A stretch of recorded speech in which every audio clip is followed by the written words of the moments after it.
Hello, everybody. How's it going? Welcome to the bonus afternoon stream. I have a... What's the angle of where I am right now? Special guest with me right here. This is Tom, our subject admin. He's going to be involved a little bit today and just jumping in every now and then. So I've got him here on just a video call between the two of us, and so that he can this time be talking in with his actual voice rather than just text. Say hi, Tom. Yes, hello everyone. Very exciting. Yeah. Um, we Hopefully, used to do this a year ago. These we'd be sitting in the same room and live streaming. So now it's all virtual, which is kind of fun. yeah. So we used to do a thing where, it was back before COVID when we were doing live streams. We were doing a lot less live streams then because most of the lectures were in person. But we were still doing maybe 3 or 4 a term, I'd say.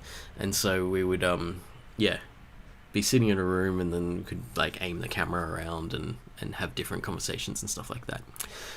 Anyway, just to make sure, can everyone hear both myself and Tom when we were speaking?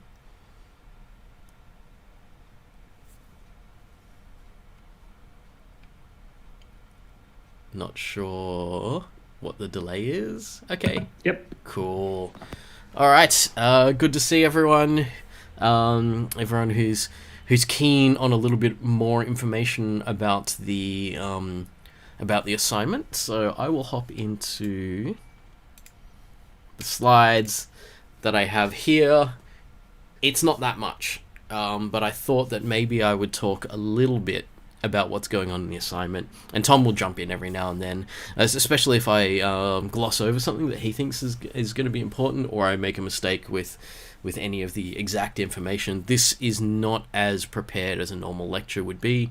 It's as prepared as someone who wrote a significant part of the assignment, so I do know a lot about it. But I haven't, when I'm lecturing normally, it's a lot more sort of scripted, where it's okay, I need to talk about these things at these points and these other things. So it's more prepared. Today, less so. Also, a significant portion of what we're doing today is just going to be me answering whatever questions you have. So it's a little bit more like the Q&A that happens at the end after the lectures are finished. So jump in anytime you want with questions. I will go through this first section. I think historically it's taken me sort of half an hour, 45 minutes maybe for the first bit. Depends if I get arrested on the way. I don't know if the sirens always come through, but I'm pretty sure that the sirens come through a lot for everyone. Okay, so I'm opening up well with my face covering up part of the text. What is CSPaint? Well, it's just like Microsoft Paint, but it's not exactly like Microsoft Paint. It's more computer science than Microsoft Paint. Also, when we consider that we've only been programming for about a month now, if I was to ask you to actually create Microsoft Paint, I think that would be a bit unrealistic of me. So instead, what we're doing is we're creating a program that can do some parts of what Microsoft Paint can do. So what we're going to do is have a canvas, and the canvas is going to be a 2D array of integers. And we're going to use those integers to represent different possible colors. There's not really any colors as such in this assignment because we're keeping it simple. So we're just using the numbers 0 through to 4 to represent different shades between black and white. So some grays in between black and white. Depending on how far you get into the assignment, you may not even see these shades. So that's not something that's super important. But the idea is that we're going to be using input commands to draw things onto the canvas itself. And then when we've finished looking at a few commands, we will show the canvas, and then you'll see where all the numbers have changed and what that means. We've also given you a couple of little kind of quality of life things. There's a version of the assignment that actually does things in black and white as opposed to numbers, and that one's a little bit easier to see. I'll show you that in a second.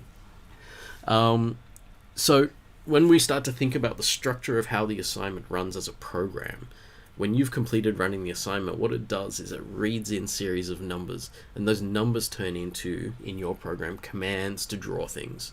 Well, not just drawing things, some of them do other stuff than drawing, but basically it's the idea that and you should recognize this way this program works, because it's kind of how we've been doing most of our programs in the course.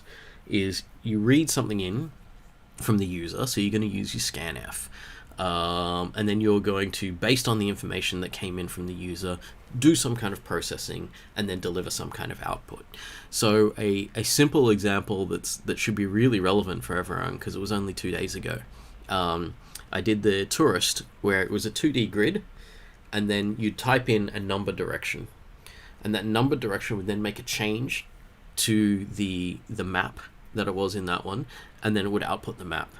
CSPaint is like that, but then bumped up a level, where it's not just a single integer, it could be a bunch of integers, and then you could have multiple lines of these commands, each one possibly having a different number of integers. So lots more if statements in there to process the input, to decide how many numbers you need to take in, how you need to read them in, how you need to change the canvas, and then print the canvas back out. The starter code is actually really similar between the two, though. I did that intentionally so that when you have the assignment, you don't actually have to write the code to print out the numbers. So we've written the code to print out the numbers, so that way all of your kind of error checking, everything that you need to do to figure out whether your program's working or not, you can always rely on the fact that if you use our code, it will always be able to display the 2D grid for you so that you can look at it and see whether it's working. I think that's quite valuable, because if you don't have that information, you're sort of going blind, not going blind, flying blind, would they say, and trying to figure out whether things work or not without being able to sort of visually see it. So that's why we did that much code for you. Not too much, because we didn't want to do like more of the assignment for you or anything like that, but that's enough for you to see a bit of how it works in a sense. It's also a really handy debugging tool as well. Yeah. Yeah, you can really, when something goes wrong, you'll see exactly how it went wrong, which is nearly more important than whether something's going wrong. So, a couple of other things that you have. There's a set of tests that you can use. If I just... Oh, wait. It's the other tab in here. There is a whole section here on testing, and there's many different ways you can test. So, we have test files, and we have an explanation here about how to use a test file and actually use a file as input to a program, as opposed to typing in the inputs. Obviously, you can type in your own inputs. There's auto testing as well. Auto testing, you can test individual stages, and we have in the stages themselves. Do we have the auto test command in the stage? Oh no, it would be at the end of the stage, won't it? This might predate that. I can add that in though. Yeah, maybe we will add in some stuff in the spec to tell you how to auto test each stage, because you can auto test each stage, or you can auto test everything. Automated testing. Yeah. This will try to auto test everything in the assignment, so just be careful, because it'll auto test a lot at the beginning when you haven't done much yet.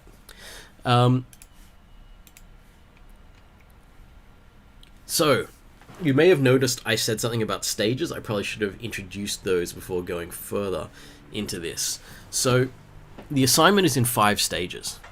Those stages are set out sequentially, intentionally sequentially. So, what we're expecting you to do is start from stage 1, and don't work on stage 2 until you finish stage 1, and don't work on stage 3 until you finish stages 1 and 2, that kind of thing. And everyone will get exhausted, either exhausted from just tiredness, or exhausted of your knowledge of C and what you think you can do with C at some point in those stages. It is not necessary to complete all of the stages. In fact, as I'm going to say in a moment, you can get a passing mark by only doing stage 1 out of 5. So that's the way that we've kind of got it set up, is if you can do stage 1, then we consider you can do the standard necessary capability to be doing what you need to be doing with COMP1511 at the moment. If you want more marks than that, you do the harder stages and you continue onwards. So there's no expectation, and I think this is something that really, really definitely comes out from coming out of high school, where in high school, you're kind of expected, it doesn't always happen this way, but you're kind of expected to do 100% of the work that's given to you. But we're starting to see a difference here with the way that we would do things at university, is if we have an assessment that's designed in a sense to judge how well everyone's doing, in order to find out how well everyone's doing, it's got to be hard enough that not everyone gets 100% in it. So that's why these things are separated into stages, to show you that you don't really need to complete all of them. But if you're only going to complete some of it, you should do them in order. So stage 1 through to 5, and we say complete them in order. There are... I'm wondering why I've got this dot point here saying some helpful information on... I assume it's these next two. I meant that leading on to these next 2 dot points. So we can run things like a reference solution as well. So that's in the testing section of the assignment, and it's something that you can actually have a look at if you want to, where you can actually run a completed version of the assignment. So Tom actually wrote that completed. Did you write all of it, Tom, or just bits of it? I think I wrote all of it. I think you wrote all of it. I mean, we always liberally borrow from other previous assignments, but yes. Yeah. So you may guess that our first assignment in this course is always about looping through arrays and things like that. The reason you'd guess that is because that's the first 4 weeks of the course. So there's going to be if statements, there's going to be loops and variables, and there's going to be arrays. So a lot of our things, we reuse kind of parts of it, but not all of it. I don't know if you've noticed that CSPaint, the title CSPaint, has been used before. But I would be really, really careful with any information about previous CSPaint assignments, because they're not the same. So just be careful. Like, if you know someone who's done it before, I mean, you really shouldn't be talking to other people about your assignments, because you're going to learn less if you do that. But if you do talk to them about it, they will probably give you information that will not get you marks in this assignment, because we've changed things so that you don't do the same task. So at a fundamental level, things will be shifted to a different kind of idea. So just be careful about that, because the internet has a lot of stuff about our assignments, because you don't teach this many people every term without someone uploading something somewhere, or even just talking about it. So just be a little bit careful. I would say focus on the current assignment you have and the specification that you see in front of you. Nothing else is important. But yeah, there's a couple of things that we can do to run the reference solution. So what I might do, and this is a good kind of introduction point for the assignment if you haven't seen it,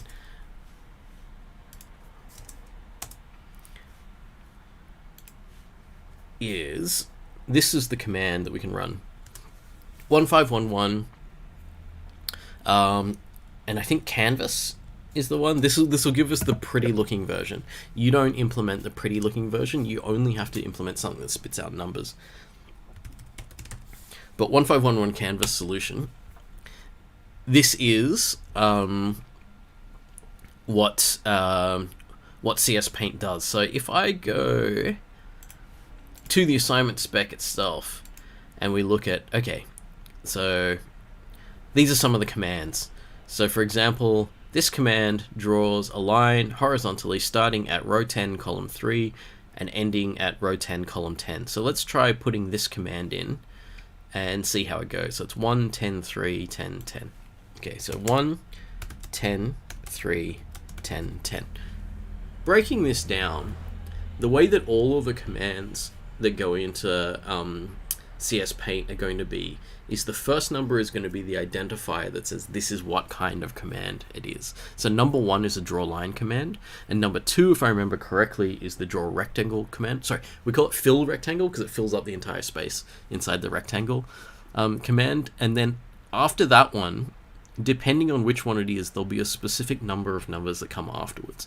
So depending on which number you read first, you then need to read a specific number of extra numbers, and they will mean something. So this is a coordinate pair, a row and a column, and this is another coordinate pair, a row and a column. So what we're seeing is a line that gets drawn along row 10, and it fills in the numbers from column 3 through to column 10. So I press enter there. That single command has gone in. You notice that nothing has happened yet. This is as you get kind of like at the beginning of the assignment, you might want to just spit out the output here. But to do the complete assignment, what we need is to be able to do multiple commands. But I'm going to press Control D here to say, okay, end of input. This will be the just this one command, and the canvas will print. So I'm going to press Control D now. And here's my canvas. My font is pretty big because I've got it on like lecture size font. But we've got these little markers here that show us where every 5 pixels are on the canvas. So that's 5 down and that's 10 down. So I'm assuming 0, 1, 2, 3, 4, 5 maybe. And here we have our line that went from, I'm going to assume it's from the 3rd pixel along to the 10th pixel. When you're looking at this in numbers, what you'll get is a whole series of numbers. Do we actually have the numbers only solution available? Yep, I think you can run it with -n and that'll do it. I'll say. Oh, so run canvas solution -n. -n. Okay.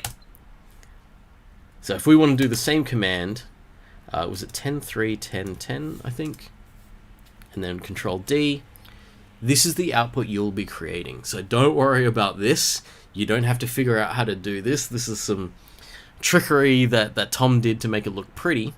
But the output you're going to do should look reasonably familiar to you in that it's just numbers in a grid as the output. And we see here that 10, 3 will be 0, 1, 2, 3, 4, 5, 6, 7, 8, 9, 10. 0, 1, 2, 3. So that's where we started. And 10, 10, I'm assuming, is this one here. I'm not going to bother counting at all. So that's one basic command. And then when you get deeper in, you're going to start doing multiple commands in a row. And so I would want to see, say, multiple lines being drawn, or a line and a rectangle. I can show you something like that. So let's do the same line. So draw a line, 10, 3, 10, 10. Fill a rectangle. So let me just show you. And all of these things are going to have an exact specification of what they do. Like this is the instruction, which is the first number that we see. And then these are the 4 inputs. Like you don't necessarily have to give them these names, but these are pretty handy names to use. These are the names we think of when we're talking about it. And there's 4 of them here, which means that we expect 4 things afterwards. So if I want to draw a rectangle, I would look here and say, okay, it's instruction number 2, and it has start row, start column, end row, end column. And if I want more information, I will read this about exactly what that does. So if I want to fill a rectangle, let's use this command because it's not going to interfere with that other line that we've drawn. A rectangle that starts at 6,2 and ends at 2,2.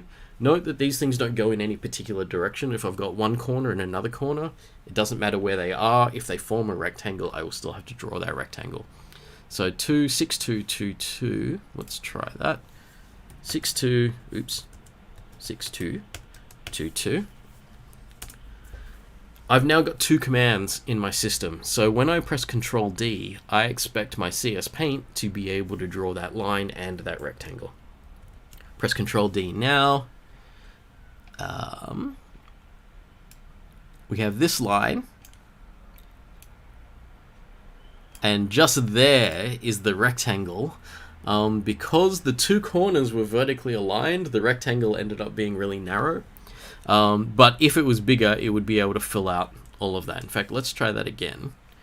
So what was it? 10, 3, 10, 10 was that line that we're drawing. And I'll draw another rectangle that I'll just make up.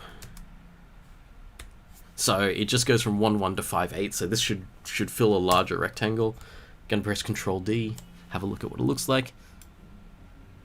I mean, highlighting is a bit weird because it highlights the whole line, but you can see my rectangle there.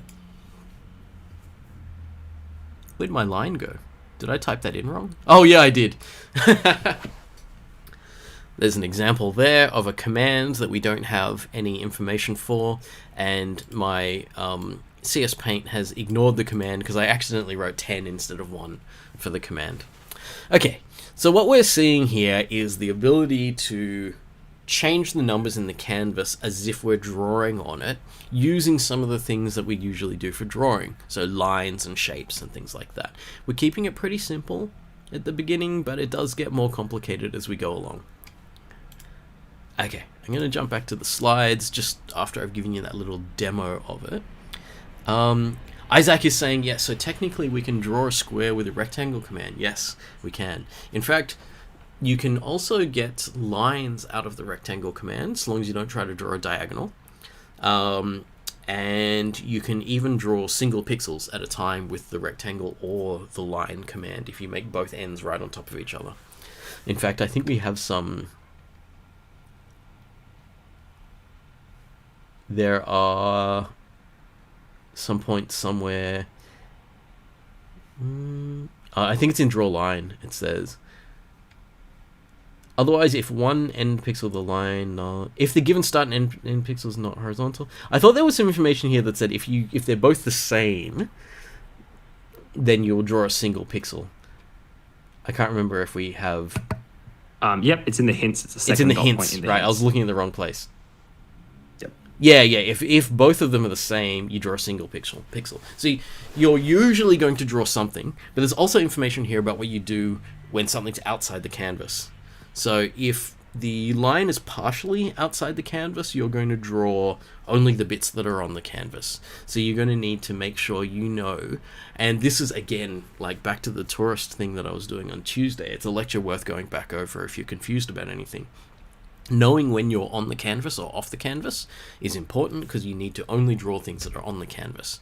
If you start trying to change numbers in an array that are outside the bounds of the array, C is going to have a problem with that anyway. Your computer is just going to spit the program back out and say, you can't make those changes because you don't have access to that memory that's outside the array. But what we're saying is if it's partially outside, then you do need to draw the bit that's inside. The exact details, I think, are in the handling invalid input sections. Okay, back to the slides. So there was a little demo of running both the pretty looking version and the version that should be exactly the same as yours, like spitting out the numbers like that. The nice thing as well with the 1511 canvas is you can run 1511 canvas with your copy of the code, not just our solution. So you can run the pretty version with yours, and then you get a really good look at whether things are running or not. So I think I've already covered this slide in the demo. What it does is it runs and waits for input. Commands are integers. You can enter multiple lines of commands and stuff. And yeah, and when all the commands are finished, then you get to see the whole canvas. So this is something where there's an interesting choice to be made when you're approaching the assignment. Is maybe you don't want yours to do this while you're working on it, but you only want to do it when you're ready to submit and things, because maybe you want it to actually display every single command as you enter it, because that way you'll be able to see if some of your commands are working and others aren't, as opposed to only seeing the resulting canvas at the end and not knowing which ones are and aren't working. So there's a lot of little things in here that we say we could, and like in the computing industry and stuff like that, we can have our far off goal, which is complete this program that does all of this stuff. But on the way, many of the steps along the way look like they don't work. Many of the steps along the way actively break the rules for that end goal, but they're really useful to us to see how they work and for us to fix things. So there's a lot there that you can do. So you could get yours if you want to. You could get it running a bit more like the tourist was, where every time I type something in, it shows me what happened, as opposed to only showing you something at the end of, say, the tourist's journey, which would be much harder for us to look at. So your choice. You've seen how I did that with that example in the lectures, so it could be something that you use. So what you need to do is to read each command, change the pixels on the canvas that whatever needs to be done for that command, and then repeat the process, which is to read another command, change whatever pixels need to be changed, and then at the end you finish. It does get more complicated than that. There are some commands that don't explicitly change pixels. They will change other things. and this is a matter of you discovering what these things are as you go through the stages.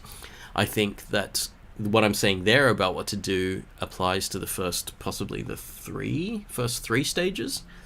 And then after that, you get into unfamiliar territory and you have to start fiddling with what you're doing and trying to figure out other ways of doing things.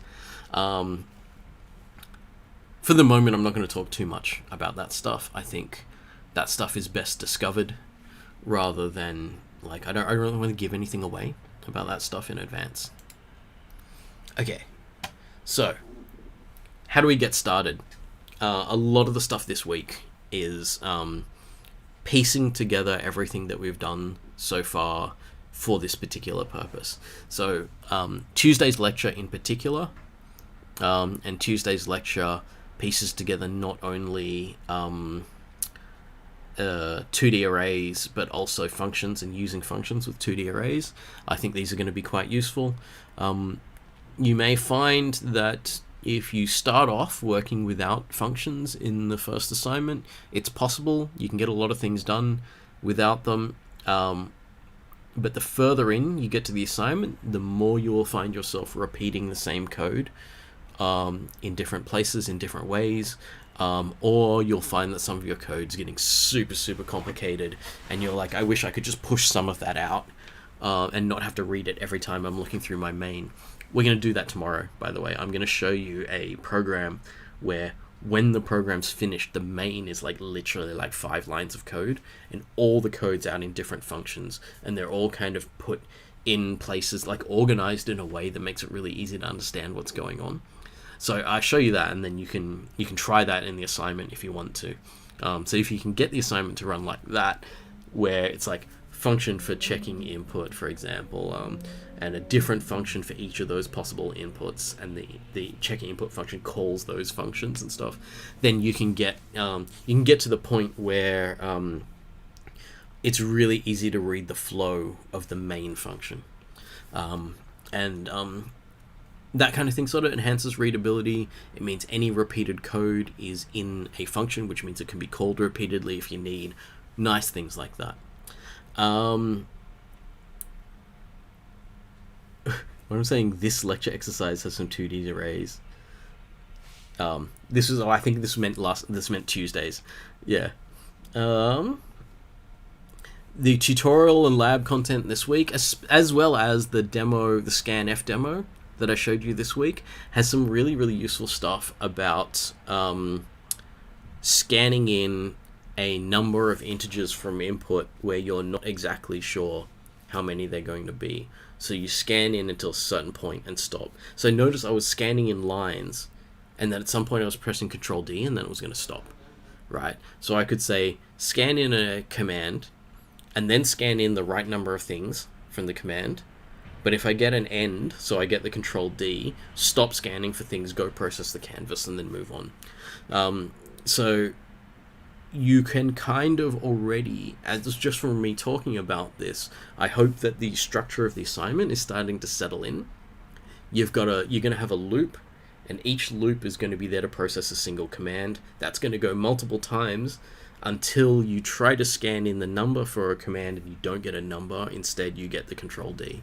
And then you go, okay, that's the set of commands finished. Now, all these commands I've stored and I'm running them, or I've run them already because I ran them each time during the loop. Up to you. I'm not going to say how you have to do things at that level of specific detail, but you can see this overall structure is repeated taking in of input and processing something, and at the end, the finalization, which is to print out the entire canvas. So Isaac's, it was Chinmay saying, so would not using functions cost style marks? Quite possibly. And it's Tom. Hey Tom, do you want to answer? You can jump on the mic. Yeah, if sure. You want to. Yeah. I wasn't sure whether to answer in chat or in person. Yeah. So style, heads up, style is assessed in this assignment. So let me do that. So we do actually. Oh, you do. Yes, there you go. Yeah. Yep. So we definitely do assess style in the assignment. Style is worth 20% of your final mark.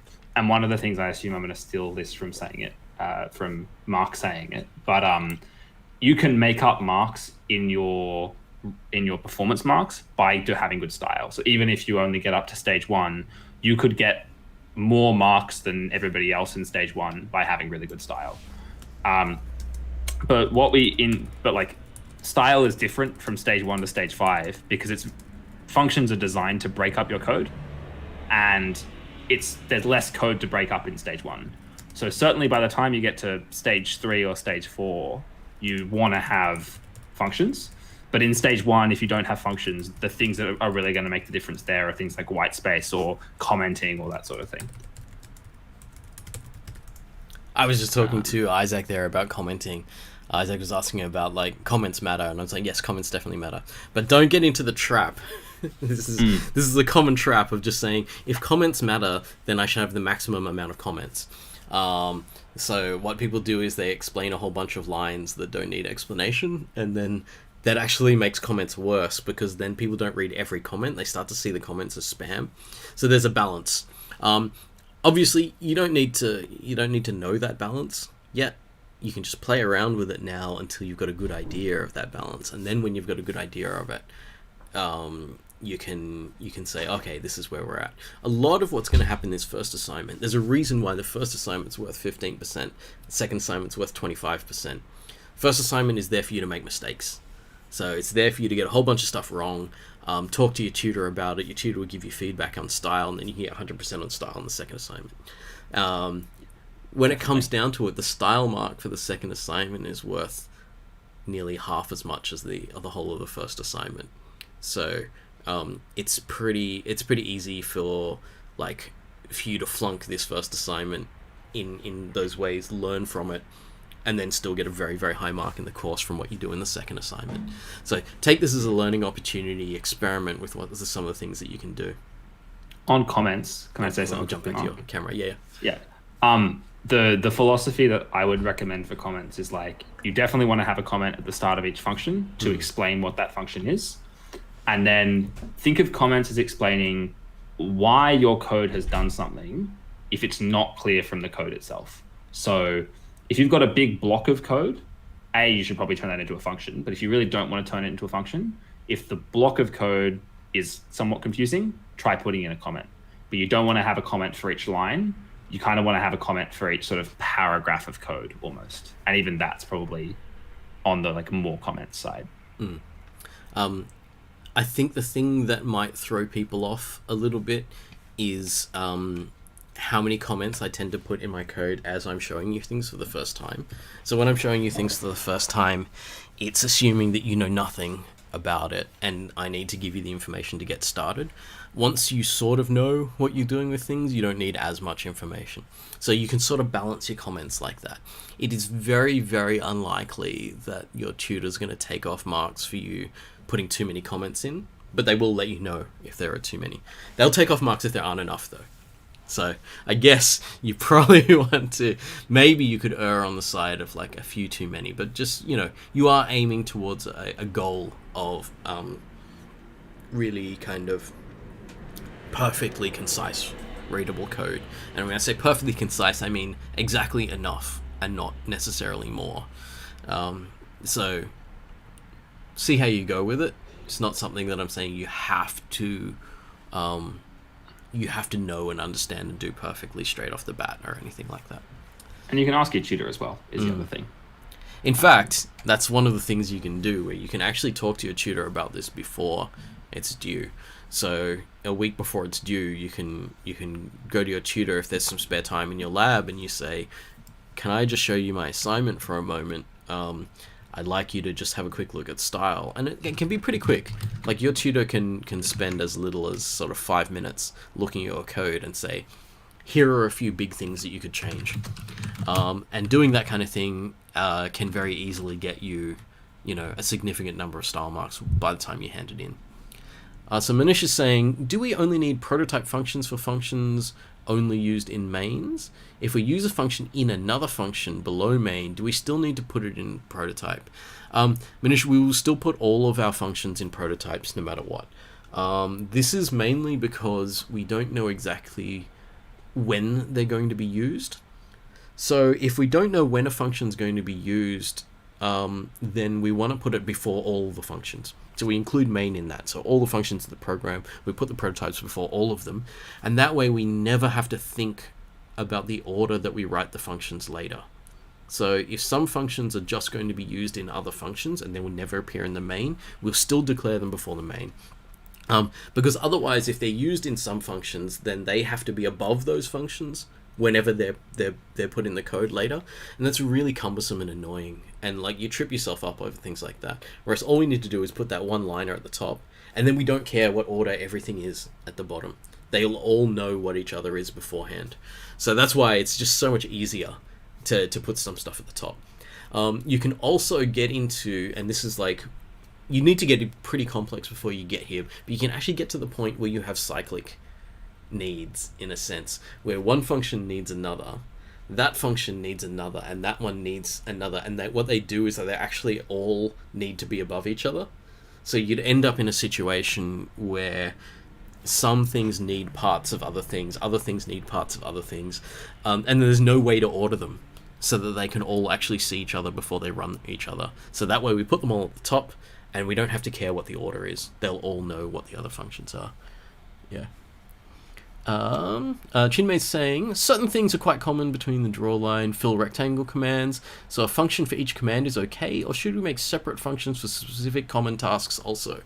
Yeah, up to you. If you can find commonality between things, and you expect that you're going to use a sub-function in multiple other functions, or you notice that, say, 2 or 3 of your functions have a section which is identical in each of them, you can say, that's something I can use. I'll pull that out into another function, and I'll have those functions all call that function. I've lowered the amount of code I have to write. I've made it easier for myself to find where errors are, because everything's only happening once in each section. So I would say, yeah, definitely, if you see something that looks exactly the same in multiple places and you think that you can split that out into a function, it's worth trying. It's pretty hard to... Oh, sorry. Oh, yeah, no, go. It's pretty hard to write too many functions, I would say. So, like, it's possible... I'll turn on my camera again. It's possible to write too many functions, but it's quite difficult to do. It's also, like, you can write a function and then realize later, actually, I don't need this function, and remove it. And what's also more common is this thing called refactoring, where you say, hold on, I use this here, and here, and here, and here, and you just pull them all out.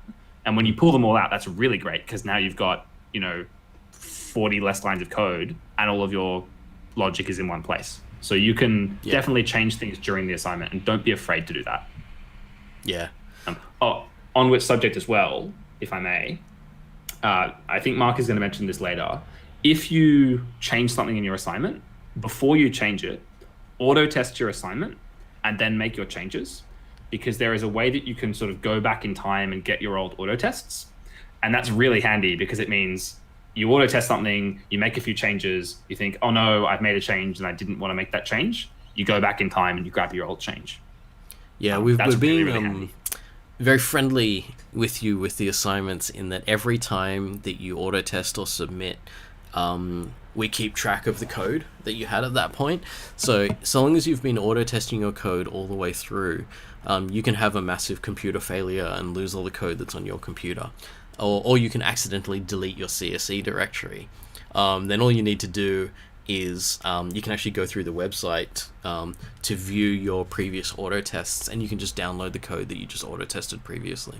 So in fact, I think even if you run the canvas command with your own code, even that will upload the code as well. Oh, cool. So you've got lots and lots of history as long as you auto test. There are a few questions in chat which I'll ask both of us. Yeah, so if we create only one while loop function, could we use it to achieve a while loop inside another? So I think what you're referring to there is you've got a while loop, and then you call out to a function, and then that function has another while loop. Yep, totally works. That's a really common pattern, and it's a great way to reduce, like, if your while loops are inside of while loops, inside of while loops, inside of while loops, it's a really great way to reduce that from happening.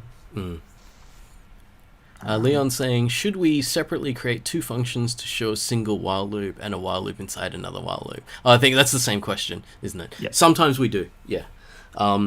We'll have a look at it. Like, what we tend to do is we separate functions based on the idea of what they do. So we can say, this function does this task. This other function does that task multiple times. So this is the one that has the loop in it, and it calls that function over and over again. The task that that thing is doing might have loops in it. But what we do when we see it at this level of the function, the higher level of the function, is it says we're doing a task repeatedly. And instead of saying while loop, while loop, while loop, while loop inside like a big function, which it could be really confusing, what it looks like to us is we're looping through this task and doing it multiple times. And then the task is hidden. That's one of the beautiful things about functions that makes them add to readability a lot. Can I jump in quickly and answer two of the questions there? Yep. So Nox asks, can you do auto test if you only finish one stage? You can do auto test whenever you would like, and I would encourage you to do it regularly. In fact, if you auto test before stage one is done, you may still find that you pass some of those tests, and that can be a really good indication that like it works for when there's only one command, and then you might not pass the tests where there are 5 commands, but you still know that you're making progress. And to the question about there being a way to auto test a specific stage, yes, there is. I just haven't put it in the assignment yet. I will push a change to the assignment very shortly. So by the end of this live stream, there'll be a way to do it. Yeah, I promise. Because we definitely have the command to do it. I think we just haven't put it in the document so that you can see it. So we'll put that in. Yeah. There was a question back before that. Would you be able to explain why 2D arrays? I assume the question was arrays don't need pointers to change. Interesting question. It's going to be hard to answer without having spoken a lot about pointers. But one of the tricks of the 2D arrays that we're doing at the moment is, yes, they do sit in memory, which means that a pointer could access them. If anyone here doesn't know what a pointer is, don't worry, I haven't introduced them yet. The concept of pointers will actually be introduced tomorrow in the lecture. But pointers are a way of accessing memory.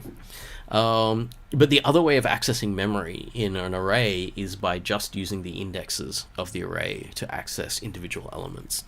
So when we're accessing the 2D array with the 2 sets of square brackets, we're saying the first set of square brackets takes us to a row, and the second set of square brackets takes us through that individual array that's in the row to one of the items in there. So we're using indexing to find the elements of the array. We don't need pointers for that.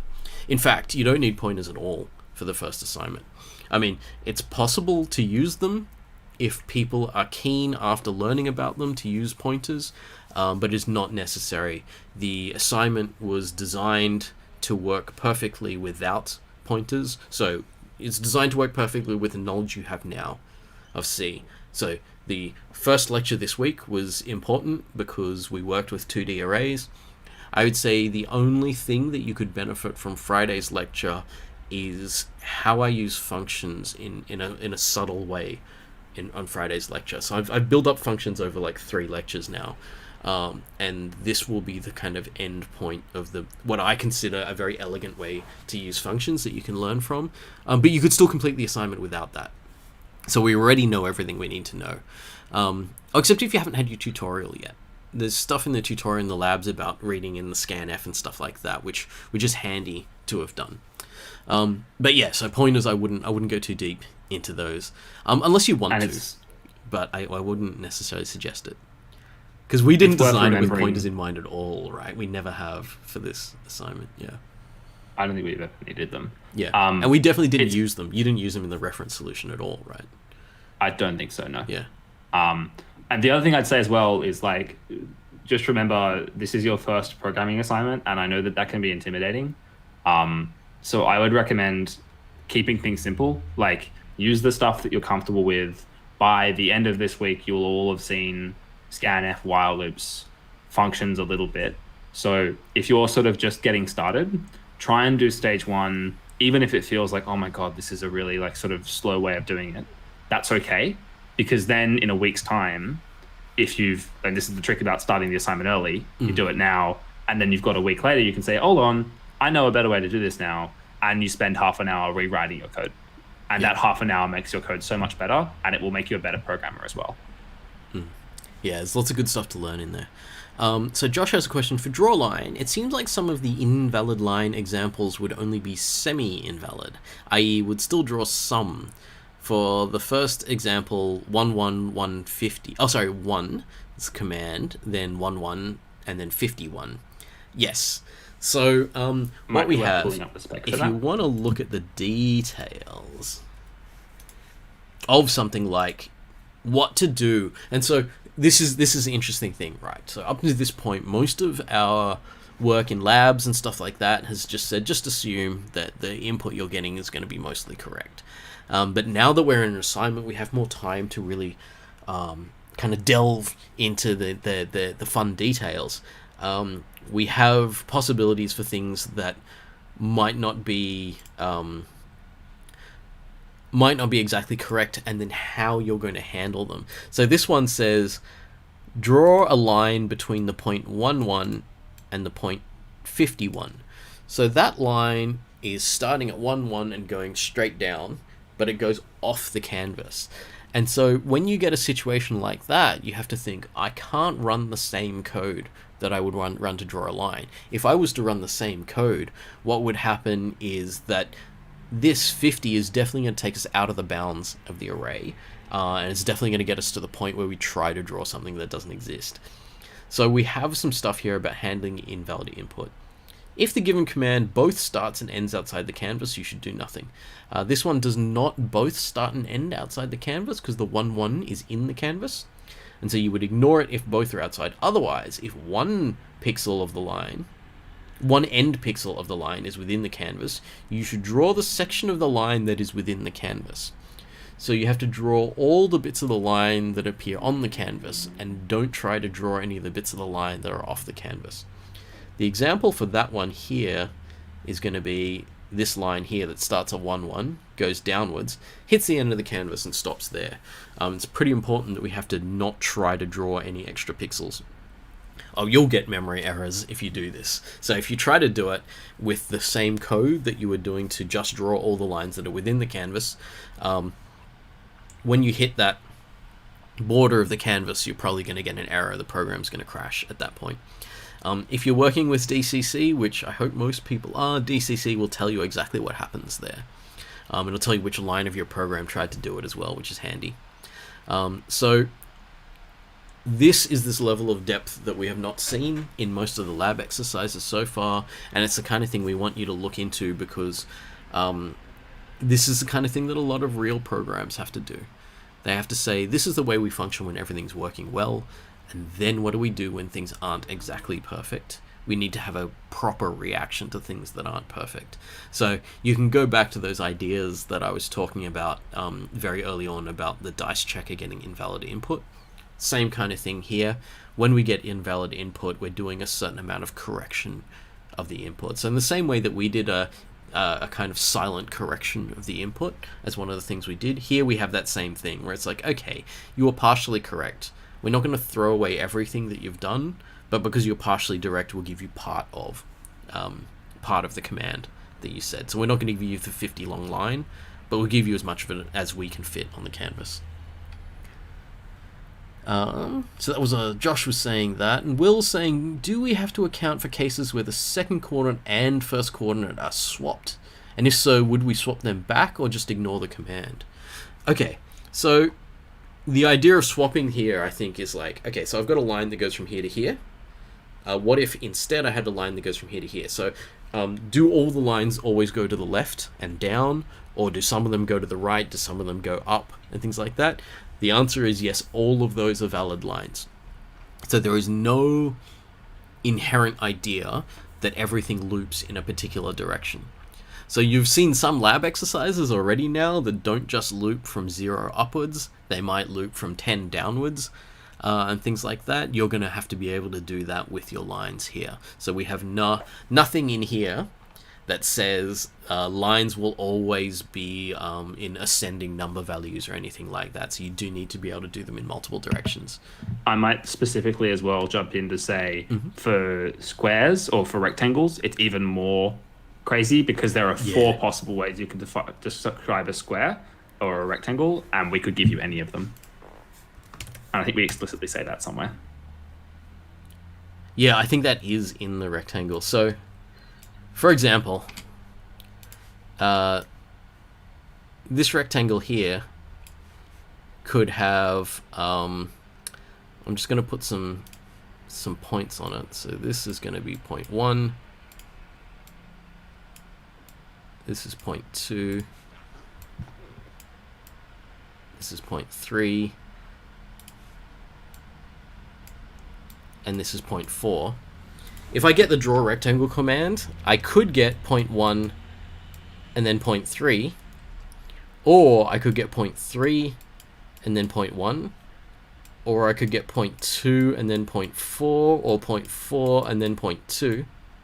So the draw commands could have each of these points in each of these ways.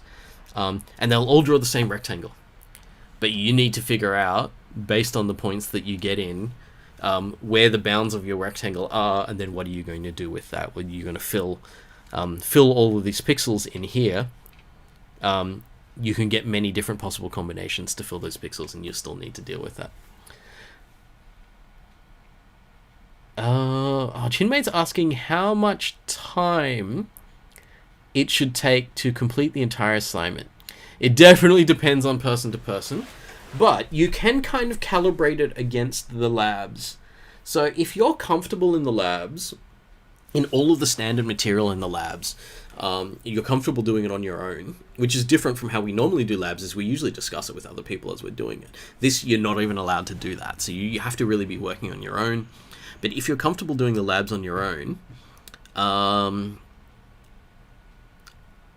and you're comfortable with some of the challenge exercises, the hard end of this is not as hard as some of the stupendous challenge exercises. I'm looking at decimal spiral as the... at the moment, I think that's the hardest lab exercise we've given you. I don't think stage 5 is as hard as decimal spiral, but I still think it takes more time to do than it. That's, I think the... Oh, sorry. Chinmay's asking about decimal spiral. That's this week's hardest. I think it's this week's, right, Tom? It is. I think it's last week's. Oh, it was last week's hardest. This week's hardest challenge. is going electric. Oh, yes. Going electric is cool. One of my favorites. Yeah. Yes, so... so if you could do spiral, that means you're probably capable of doing everything that's in the assignment. And they're not the same things, so I can't say that exactly. But the time it takes you to do a lab, to complete all the questions in a lab, I would say the assignment is roughly 2 to 3 times as long as an entire lab. Also more complicated because everything's joined together, which means any mistakes in your assignment code will be reflected in multiple places. So if you ever get caught on one thing in a lab, you can just kind of move on to something else, knowing that each problem in a lab is self-contained. The assignment is not self-contained. Everything's joined to each other. So that makes it makes your error checking much harder. So I could say that the writing of the content only takes, say, 3 times as long as a lab. But that's really not taking into account all of the ways it could go wrong. All the little twists and turns along the way that may take longer than any of the labs would take to fix. It's worth saying that that's a blessing as well as a curse, though, because it means if you have good style and you've been diligent about breaking things up into functions, you can use the stuff from other places in your code and it will make it faster to write. But equally, if you write every variable name as, A, B, C, D, E, F, G, then you can get away with that in the first lab exercise of the week, but you can't get away with that in 1,000 lines of code. You just can't. Yeah. Okay. Back to the slides. So we're talking a little bit about how to get started on the assignment, and a lot of really good questions there, so I'm glad we kind of jumped out and talked about those there. Everyone's talking about the different challenge exercises now. Yeah, lots of different levels of difficulty there. So before you jump into the assignment, a little bit of a recap of 2D arrays is going to be useful to you. once you get a certain distance into the assignment, you realize you've got a lot of repeating code and things like that, going back over functions will be important as well. If you need a refresher on exactly how everything works, then going back to variables and while loops and if statements and things like that is also quite important. I hope that with that level of working with variables and while loops and conditionals and stuff like that you've probably had more practice with those now, so they may be starting to click better. And so most of people's thinking, I think, before they start the assignment is going to be about, okay, exactly how do 2D arrays work, and exactly how do I call a function, how do I create a function.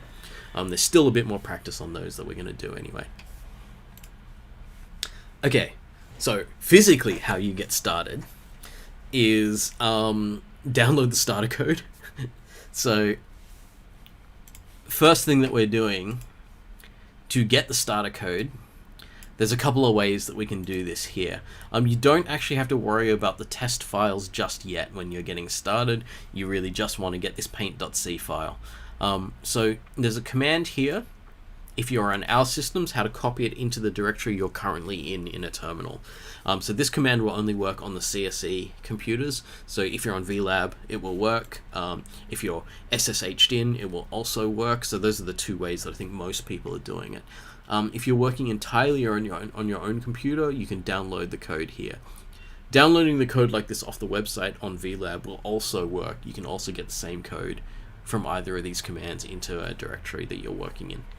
I suggest you put this in your own separate directory, separate to your other work, because you kind of just want to make sure that you don't get confused by other files being there. You don't accidentally put it in amongst all your lab exercises and then you can't remember which one you compiled and things like that. So I recommend separate directory for this kind of stuff. Check out the file as well, have a look at it and see how it works. So I mean, if I click on this, I think it will open it. It's not that great because it's opening in my web browser, but we can see I've got standard input output. I have some defines here for the size of the canvas, some defines for colors saying black is 0 and white is 4. If you need more hash defines, there's a space here to add them. A little bit of structure that helps you, saying, okay, here are some functions that we created. If you want more functions, this is where your prototype should be. Here's the main, and it's like, here's a to-do. You've seen me using to-dos in the lectures. So this is where you're going to add your code. And there's some hints like, okay, here's the kind of structure that we would do. And this is the same stuff that I was telling you. So if you don't necessarily need to listen to me talking about it, you can still read the comments here, and it's going to be really similar. I don't think I wrote these actual comments. Was this you, Tom, or was this actually Andrew, the previous subject admin? Yeah, I think they've been passed down from time immemorial. Yeah, because the starter for most of the assignments is really we really all similar. edit them, Yeah. And also it says, like, so we're helping you a lot with the structure here. If you've got your own functions, this is where you put them. So all of this stuff makes it easier if you're just a little bit lost. The starter code's like a map of where to go. It doesn't tell you what to do when you get there, but at least says, okay, this is where these things ought to be. And then we've got our little things here where we have a function that's going to display the canvas. Mark, can you zoom in a bit? Yeah. So we've got a function that displays the canvas, and we have another function we set up which just goes through the whole canvas and sets it all to zeros. So these two functions, don't edit them because they're kind of a lifeline. They set up everything cleanly for you, and they make sure you can always see what's going on. So never change these functions, but you can put your own functions in that do other things. So but don't worry, if you do change these functions and you're like, oh, I shouldn't have done that, I need to get them back again, you can always download another copy of this code and copy the function back in. Because you don't want to end up in a situation where your canvas is not displaying because you've accidentally edited display canvas. But it's alright, you can always get a version of us. So a couple of questions. Grant saying, for changing the canvas, is it possible to write as an argument of a function, or is it more likely that we'd be looping over the canvas and testing the coordinates? You can pass the canvas to functions, definitely. And I think that's something you will probably be doing a fair bit. Like so. Here is us giving the canvas to a function. And one thing that's interesting about arrays and functions is that when you give an array to a function, you can make changes to that array. I'm going to explain that tomorrow in more detail, actually. But you have one canvas here. When the canvas goes into the function, it doesn't actually create a new copy of the canvas in the function. It's the same canvas. So any edits you can make in functions will actually edit that canvas, so long as that's the canvas that was given to the function. Like this one, for example, clear canvas gets given this function, this canvas, and it's still called canvas in here, and then it is writing white across that whole canvas, so it's like erasing the whole canvas. So that actually does work. It's slightly weird because it breaks the rules that I set out for how variables go into functions, but I'll explain exactly why that happens tomorrow when we get deeper into that.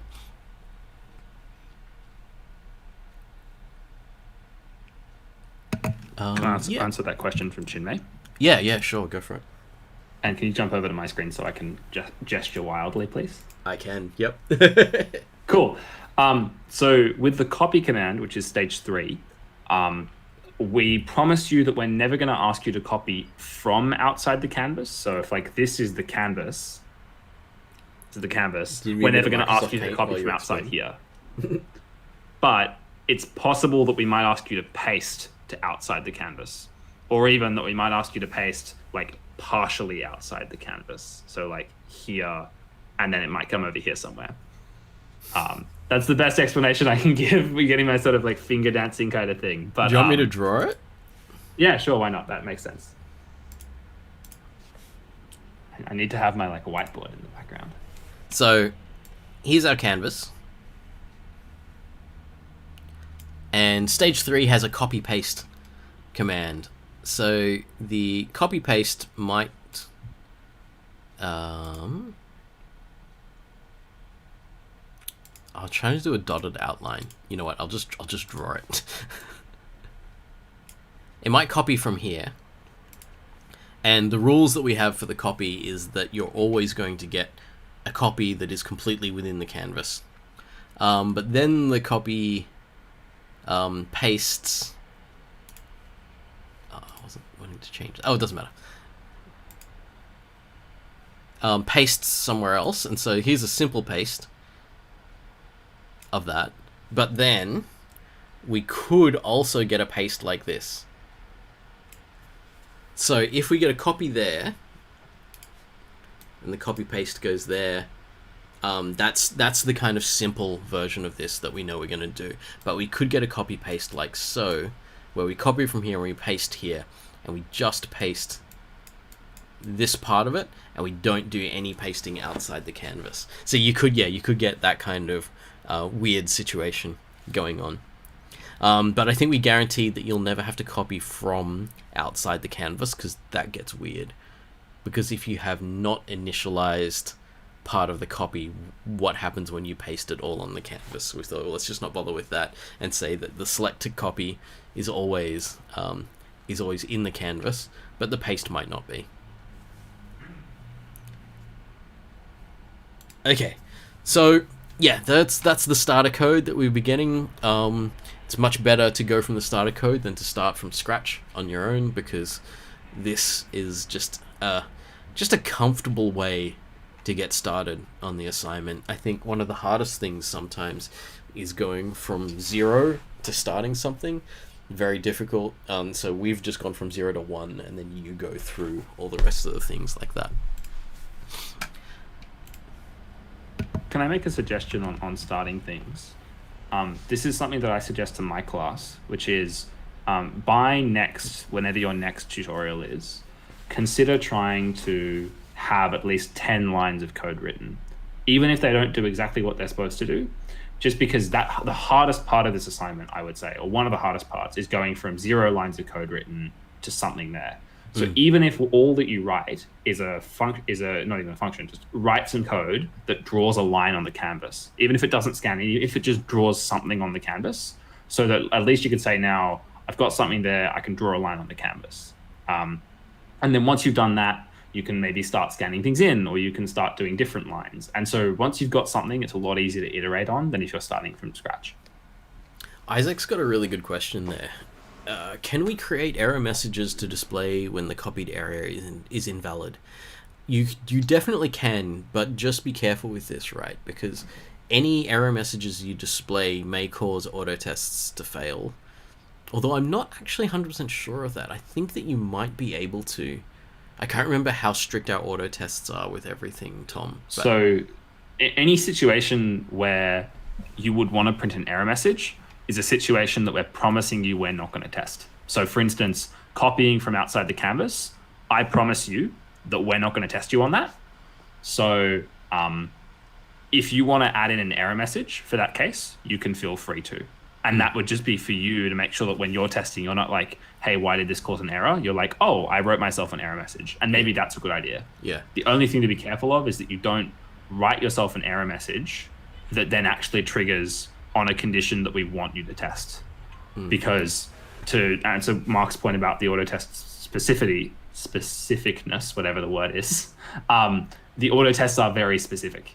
Yeah, so they will read your error message and think that you're saying something about the canvas and cause a problem. However, if you want to have a whole bunch of messages in your code that print out when your code is detecting certain things, I think that's actually really good programming practice, and it's worth doing so that you know a lot of situations that are happening for your code. And then when you go to submission, you remove all of those. So I actually have sorry. Sorry, I have a student in my class who had a constant up the top that was like, debug or something like that, and then they had if statements throughout their code saying, if debug, print out something. Now it's probably best not to leave those in for the actual submission, but if you're auto testing stuff, that's a great idea because you can see what's going on, you can follow where your code is going, and it can really be helpful for debugging. So some people find that that's a useful strategy, and if that's what you want to do, that's not a bad idea at all. Chinmay's asking, are those 27 auto cases all? Or there would be some more. I know for stages 4 and 5, there would be extra test cases for making, as mentioned, or for marking. But for stages 1, 2, 3 are all test cases in the auto tests. You can never say that all test cases are in the auto tests. Because what we can do is we can test, for example, we can test whether you can deal with points being in or outside the canvas. But when we think about it, how many integers are there? 2 to the 31 in either direction. There's never going to be that many test cases. So there is no way that we can ever say that the auto tests test everything. We'll test a series of things that will demonstrate a lot of the potential for things going right and wrong in your program. But that's all we can ever say with our auto tests. Yep. We will show you the potential for things going right and wrong. You could, for example, let me draw something. For example, I have my canvas like so. And if I was to test for things that are outside the canvas, I'll just draw some lines here to separate the sections outside the canvas. So I ask you to draw a line from here to here. That line, even if it crosses the canvas, both ends are outside the canvas, so that line shouldn't be drawn. That tests whether you are checking for one endpoint above the canvas, one endpoint to the left of the canvas. That might be the only auto test we give you for testing, for drawing a line that has both points outside the canvas. In our marking tests, we might do it here.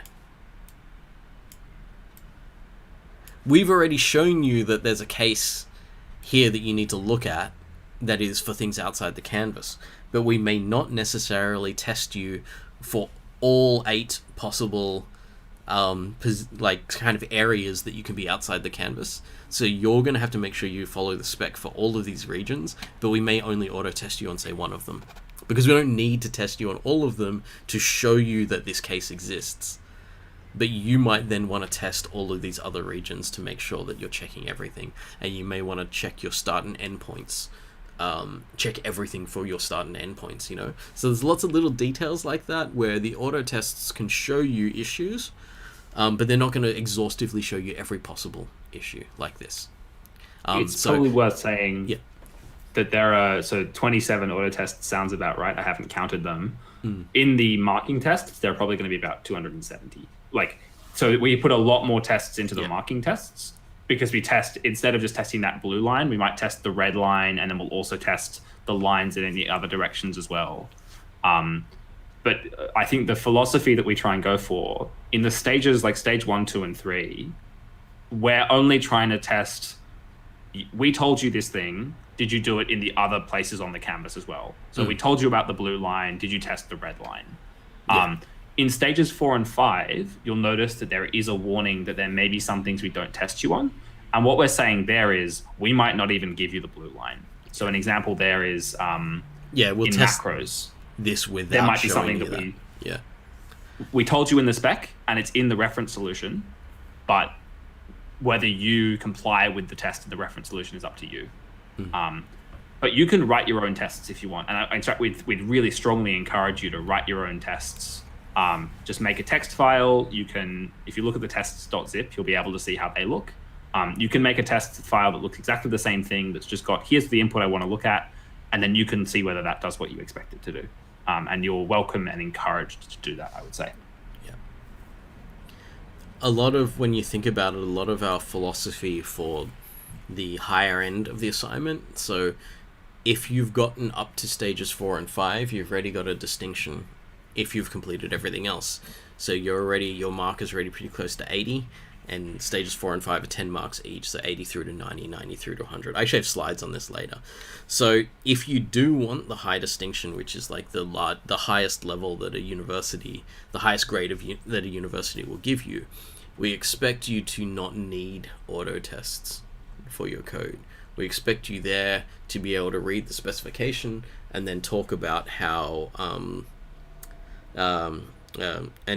kind of solve the problems on your own, and then say, I know from how I have written this code that it meets that specification, and I don't need the safety net that you've given me in the earlier stages to do this. I've tested it myself. So it's a good way to kind of think about that, because when we're out in the real world, auto tests don't exist. So we have to work without them, and we have to say, someone was really careful to say these are the things that the program should do. They've worked on this they put a significant amount of effort into this. Usually it's like talking with the people who are eventually going to use the code to set it up so that it's ready, and then they'll come to us and say, all right, this is what needs to be built to go into production. And we say, okay, so you've detailed that specifically, we will do exactly as you said there and make this thing work. So they're not going to have a copy of the code that already runs, because if they had a copy of the code that already ran to test against, then they would just give that straight to the client, right? They don't need me to then be the engineer to build it. So what we're doing is just pushing you towards that idea that eventually in your globe-trotting computing career that you're going to be doing for the next, 15, 20 years, or whatever you want to do, you're more likely to get given a problem but no other information, and you just have to solve it. So we're taking one step closer to that at the higher end of the marks. To those two other questions that are there really quickly. Oh, yeah. To Josh's question about commenting out debugging code. Look, my perspective on it, I think most tutors would agree with me, is that having commented out code is probably not a good idea, because it can distract you from the code that's actually there, and it's hard to see what code is working. But it's not the sort of thing where we would penalize you for it. Like, maybe if you commented out big chunks of code in the middle of middle of every function, that might start to be like, that's an issue. But generally, commenting out code isn't something we'll take off marks for. It's something that you'll get a comment about, though. And to Knox's question, like Josh said, check the handling invalid input section, because the answer is no. You can't just ignore commands if one is inside the range and one is outside. Yep. Necessarily. Yeah. But I would check the specifics for each command. So each command will say what it does. And if you have any questions, ask on the forum. If something doesn't seem clear, well, ask us now, obviously, but also ask on the forum, because there are people who will be there day and night answering your questions mostly. Yep. So I think we've talked a bit about this slide. In fact, the advice that you were giving, Tom, was exactly this here. Start simple, start small. Don't try to do all 5 stages at once. It'll hurt. I would not try to do that myself anyway. And they're in sequential order for a reason. Also, there is a big endorphin rush of like seeing the green. Like, I almost want to make a joke about right, like, seeing a green auto science test. students are hooked on the green, and the green is just like the past, where it says, "Oh, you passed the test." That feels really good. So trying to aim for passing one of the tests and just trying to like incrementally get a little bit better at passing one more test and one more test is a good strategy. Yep. It's nice to feel you're making progress, right? Yeah. Okay. I'll move my face out of the way again. Every time you use give, which is your submission process for this, we save and back up your work. Even more than that, every time you auto test, we save and back up your work. So we're just doing this with the most safety in mind. So it's going to be really kind of hard for anyone to lose their code unless you never test it on our systems. And I'd say if you never test it on our systems, it's pretty dangerous because there's an award you can get. Like, there's actually a website for it. It's called Works on My Computer, and it's the bane of kind of software development worldwide. Is where someone got something fully working on one computer, and it's the only computer in the world that piece of software works on. So we always joke about that, where it works on your computer, and then you try to deploy it anywhere else in the world, and it doesn't work anywhere. So I would say that knowing that that this thing's going to be marked on our systems, that's the best place to test them. And then you'll catch things early. Because I know that like if you're working on your own computer, you won't necessarily be using DCC. You might be using something like GCC or Clang or one of the other compilers. They're not quite as safe as DCC. So DCC will tell you everything you're doing that might be unsafe. And so it's actually better to work with that first and like kind of patch a lot of holes in what you're doing with that, rather than necessarily finishing all 5 stages, testing them all on your home computer, which is like, say, running Windows instead of Linux, and then go, yeah, I can just copy this over and then run it there and everything will be fine, because chances are it won't be fine. So just be careful with that. There's a phrase in CSE that you may hear a lot, which is, if it doesn't work on CSE, it doesn't work. And I would just keep that in mind. Yeah. It doesn't work on computers, it just doesn't work. Yeah. Oh, Josh was there, I think, talking about the auto test. It's going green, and then it just stops for a second. You know that when it stops, the auto test is looking at it, and it's about to tell you everything that didn't quite work, because it takes like half a second longer for it to process what went wrong in your program when it stops. Yeah. I love how there's a whole like psychology around the auto testing system, which is like it only exists within our courses here at CSE, but yeah, it stops for a second. We should add in like all the rest like of them random pause occasionally. Yeah. It'll randomly pause and make you, oh my god, is it going to work? Oh yes, it worked. Yeah. Okay, so we touched on this in questions, but it's still here in the slides. So I'm slowly gonna make our way through the slides, and we'll pause for questions whenever. But we touched on this. I want to talk a bit about testing. So you're going to get auto tests. Auto tests are going to give you examples of the situations that your program is going to be used in. I think that's the best way to think about it, right? Examples of situations. That's not exhaustive. It's not every possible situation, but it's good enough that if you're programming with the intention of handling all situations, it will remind you if you haven't handled one situation. Or it will show you, sometimes it'll show you whether you're not handling the situation correctly. I mean, there are difficult cases. There are difficult cases like this. So if I'm only auto-tested on this one, and let's say, for example, let's get even more specific, that this is start and this is end of the test case. And if I'm blindly kind of coding for test cases, then I go, I only need to check if the start is below 0 or not. So if it's below 0, then I've got a problem. If it's above 0, I'm fine. And the end case here, likewise, I check the end case if it's below 0 or above 0. And that's all I do. If that's all I do, then I'm not checking for situations where the start is below 0, let me change cursors. You can say the start's below 0, but the end is inside, or I'm not checking for if the start is above the end or not. So I may pass the auto tests by only checking the start below 0 and end below 0. But what I'm missing out on is the idea that what I was supposed to be doing was checking if things were on or off the canvas. And if I want to really check if things are on or off the canvas, I need to check all 4 boundaries of the canvas for both points, right? So that's the difference between what the auto test will test for you and our exhaustive tests when we're marking you to make sure everything's really correct is going to check all of these possibilities and all these diagonals as well. Like, I don't know, Tom, if it checks all of those, but it's going to do this thing to verify whether you've met the specification, not just show you an example of the situations that you could be in. So that's a good way to think about the difference between the auto test and what we would like you to do to complete the assignment.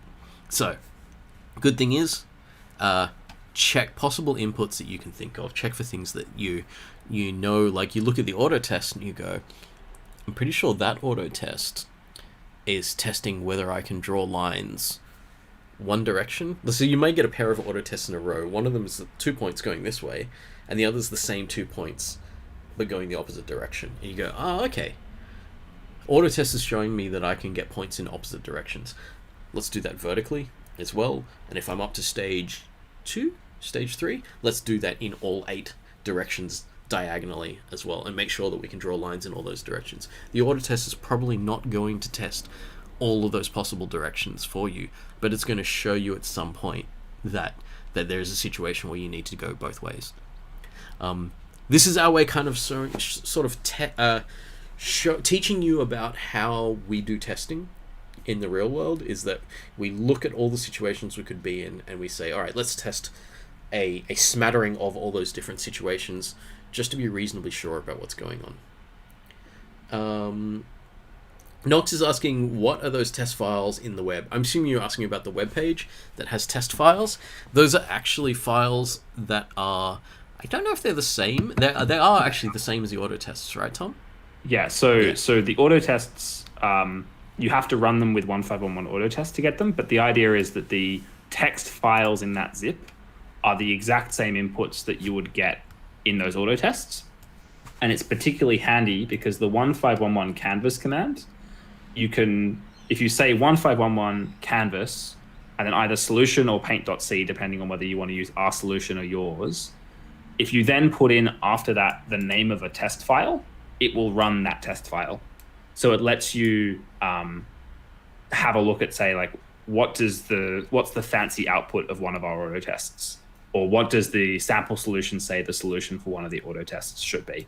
Which is just a little bit handy. Yeah. And if you want to look at those test files, you'll see those test files are just sequences of numbers. So the test files are actually inputs that you could put into the program. So, for example... Yeah, you could copy and paste them if you wanted to as well. Yeah. Where's one with a series of...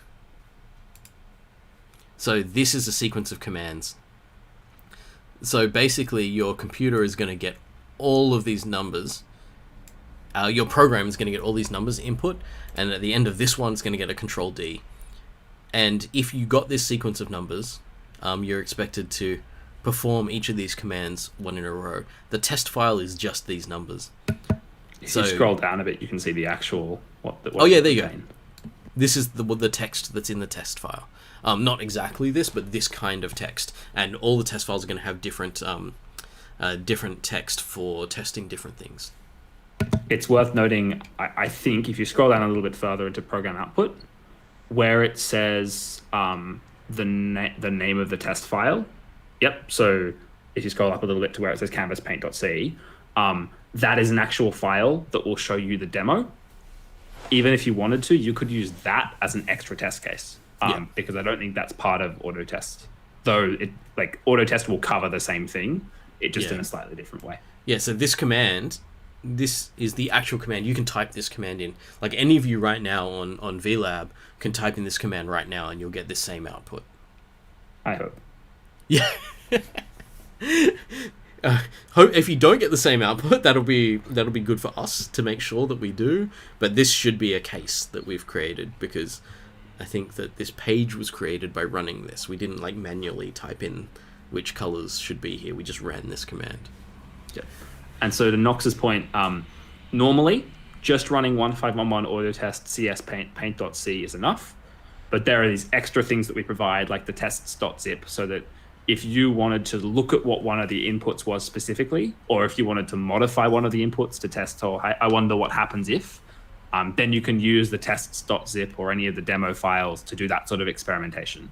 But the 1511 autotest is the first port of call. And I don't want to say it's enough to just use that, but it certainly is going to get you a lot of the way there if you pass all the tests in 1511 autotest. Yeah. Will is saying, this is a good question actually. This is a point of confusion right now in the middle of this week.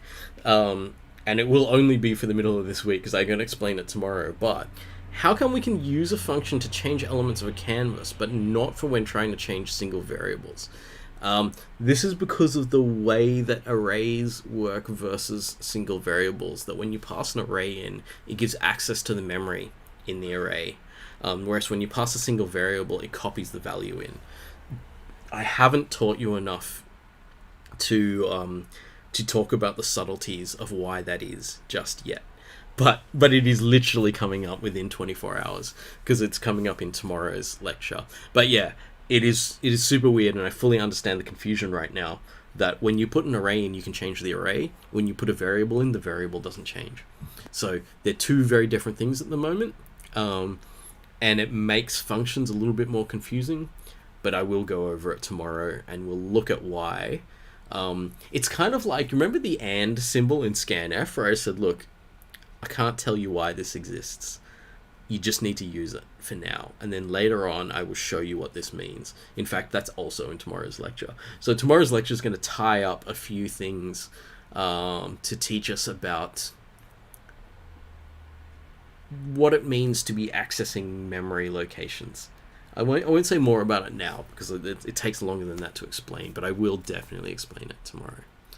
Chinmay, yes, call by reference. Yeah, so sort of. If you know what call by reference and call by value mean for functions, so you may have learnt this in other languages, C is always call by value. C is never call by reference. But there's a subtlety of how the array variable works, where the array variable is actually a memory location. It's not actually a value of a variable in itself. But I don't want to get too deep into this. There's stuff I need to say before I explain that, and I don't want to kind of. It's like if I tell you the punchline before the joke, it won't mean anything to you. So leave it for me tomorrow. I will build up the narrative of this so that I give you the best shot at understanding this, rather than going into it too much today. Okay. So a couple of other things that we were going to be talking about. So we've talked a bit about tests and marking.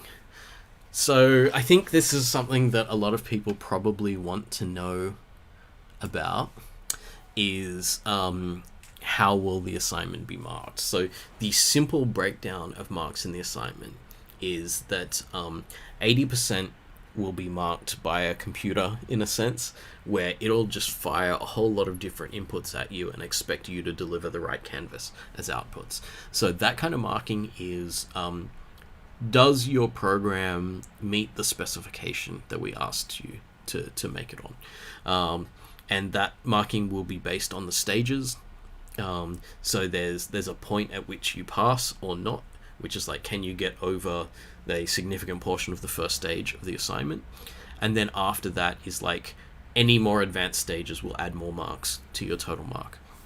So that will total 80% of the mark. 20% of the mark is code style and readability, which will be human marked.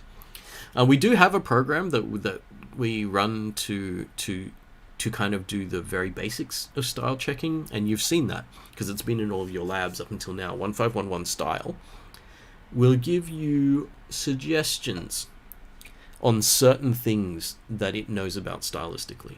So that program can look at your indentation and because indentation follows a really strict set of rules, and it can say, I know exactly whether your indentation is correct or not. It can look at other things like, do you have an excessive number of single letter variables? And it can say, I think that you might have a problem here. It may or may not be a problem depending on how you structured your code.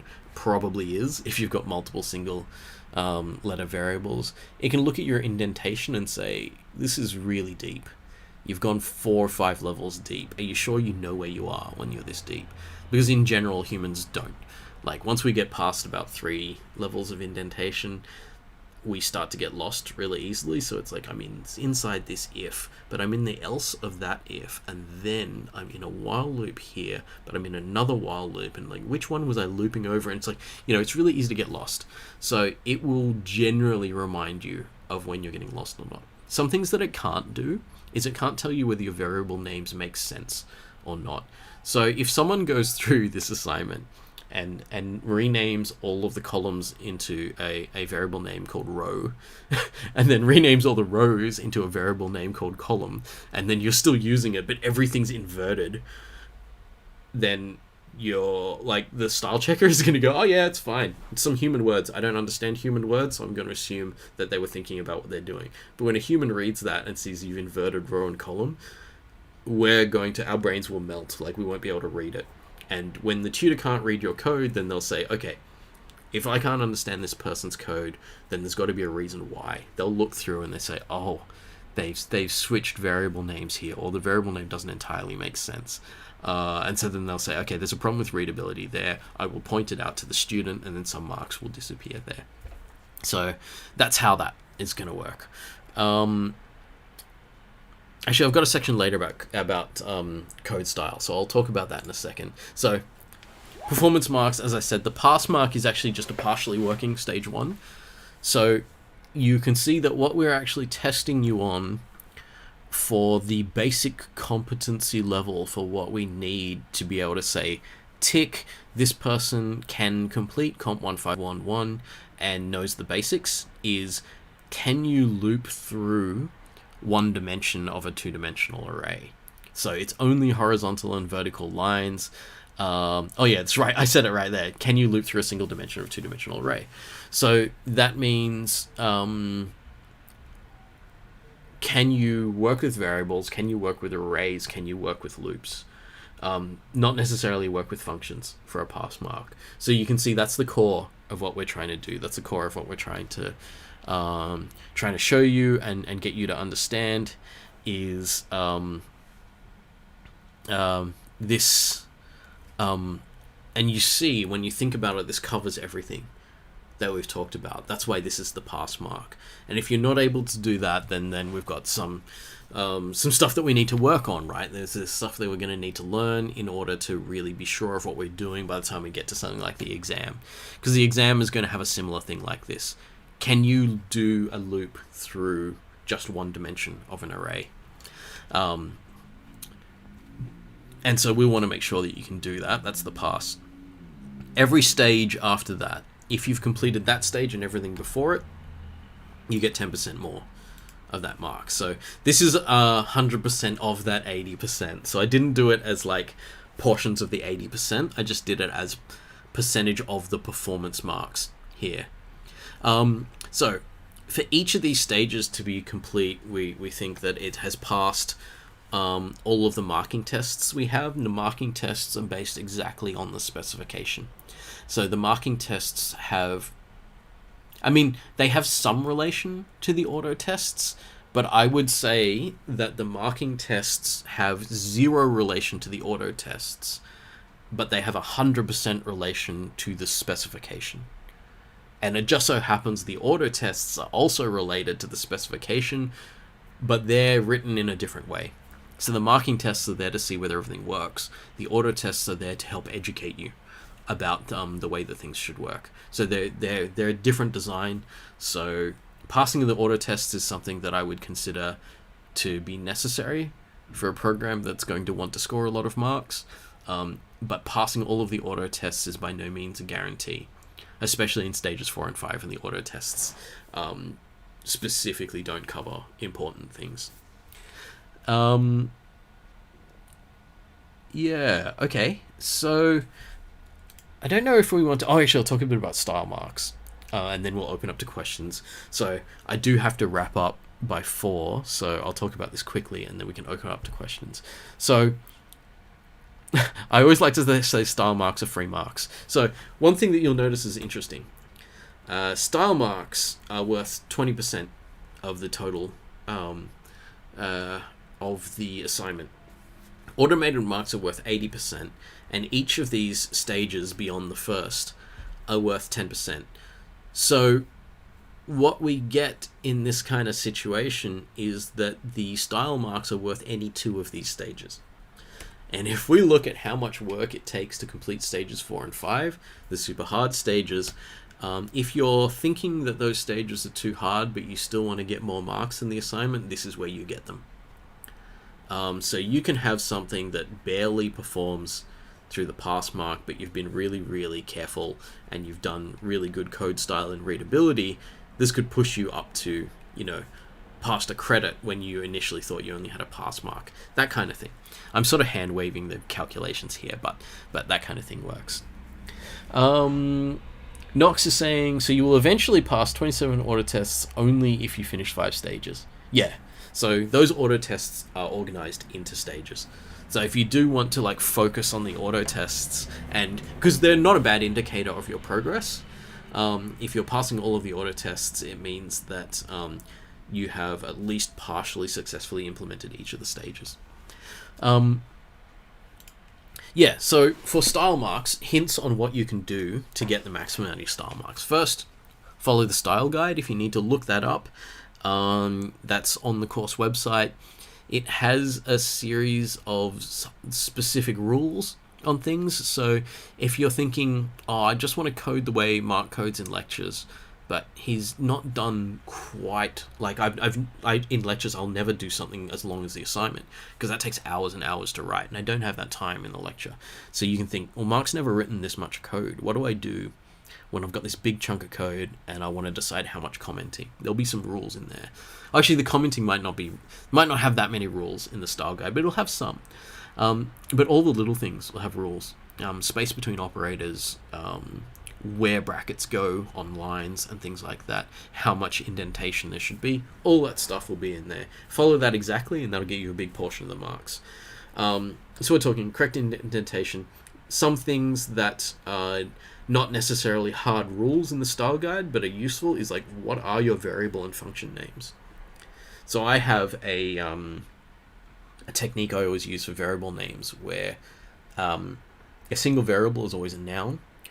An array or any other collection of multiple variables is a plural noun. So it's pixels, if I want to do something like that. And then every function is a verb, which is a doing word or an action. So for example, clear pixels is something that says I'm going to do something. I'm going to clear all these pixels. Or draw line. There's an action involved. It's easier to read it if it says that. So if you name your function for drawing a line, not draw line, it might confuse people a little bit. So there's some subtlety there to how we name things that can make things the most readable we possibly can be. Code structure is a harder one that takes a bit more practice, is how to put white space between different paragraphs of your code so that it's clear which blocks relate to each other, deciding which bits get bounced out into functions. It's possible to get the majority of the style marks without using functions, but this is actually one where it's sort of it's positive and negative at the same time. The more functional code you write, the more likely it is that you need functions to keep this whole thing readable. So if you're barely covering stage 1, you might actually be able to get more style marks with less functions. But if you're going all the way up to stage 5, I'm going to expect a whole series of functions in the code because it's not going to be readable to have that much functionality all in a main function. It's going to be reasonable. You could do a lot of tricks to try to make it look nice, but in reality, you're going to have repeated code in there, which is a bad thing. And you're going to have really deep nesting that would be much better if it was separated out into functions. So a couple of things like that, using functions for making the code prettier. So if you follow all that advice, then the free marks are there. They're up for grabs. I mean, like, I say free marks, but at the same time, this is me trying to say that this is the level of importance that we have for this kind of thing. Because if we have people that create code that works, that meets the specification and pass tests and things like that, that's one step along the way. But if we train you to create code that can then be used by other people, can be modified by other people, you can go back to it in the future and update it for a new version and things like that, then that's the higher level coder. That's the larger brain in the exploding brain meme. That we prefer you to be, because then our code is not just a one-shot throwaway thing. Then we're writing code that has some kind of longer meaning, can be reused and things, and so that's what we prefer for everyone to get to eventually. So Can that's I make a why. point on that very quickly. Oh, sorry, Tom. Yep. In the assignment spec, if you look down the bottom of the spec, there is a section about the marks that we give out, and it's got the table pretty much the same as Mark just showed you. There's also a list of things there. That list is actually taken from the marking guide that we're going to send out to tutors. So that's a great thing to look at if you're thinking about, like, what does style actually mean? What should I be doing? Everything Mark mentioned, obviously, but also take a look at that list of 7 things, because that's the list that will form a lot of what we mark on. Let's have a look at it. Somewhere around here. Oh yeah, here we go. Header comment, consistent, sensible indenting, blank lines and white space where necessary, using constants, using functions. So the same kind of thing I was saying after stage 2, yeah, and using comments effectively. Yeah, and this is the kind of thing we were talking about earlier about comments when someone was asking the questions. At least at the top of every function, and not necessarily containing irrelevant information. Yeah. Can I also, Mark, ask you sneakily, without anybody noticing, can you please refresh the page? Oh, did you just change stuff in it? I've changed a few things. So in answer to Knox's question, if you scroll up to the end of stage 1, I haven't talked to you about this, but I'm hoping it'll be fine. At the end of stage 1, you will notice that there is now a big blue call out. There cool. it is. That'll do. So the command you're going to use is autotest task.